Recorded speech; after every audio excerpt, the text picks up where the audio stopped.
The first part of John 6, verse 11 says that after Jesus had received the loaves and fishes from the young man, and before those meager provisions became bounty, he gave thanks. Now, everything Jesus said and did was intentional, purposeful, and strategic. Among other things, he was modeling for us what a life of faith looks like. So it's incredibly important to pay close attention to every move he made and every word he spoke. There's a reason he paused en route to a miracle of provision to first give thanks. And since I'm often in need of God's supernatural provision, I want to understand why. What was he thankful for? And I think it's clear he was thankful for what he'd already been given. 5 loaves and 2 fish.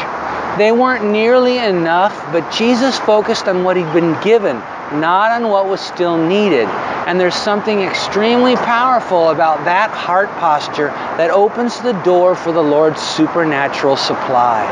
But to be honest, when I'm in need of money, healing, wisdom, comfort, guidance, gratitude is not usually my response. In fact, quite the opposite. I'm far more likely to complain, expressing my impatience and even venting my anger than to be grateful. And you know what I've found?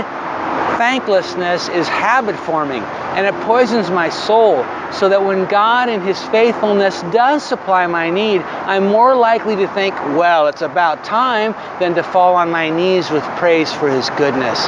And ultimately, I think that makes me less likely to even recognize the wonderful miracles he regularly performs on my behalf. I wonder if that might be true for you too. What do you say we choose to survey the circumstances we're in today, noting with thankfulness what we've already been given, instead of grumbling about what we still need? I wonder how that might change what happens next.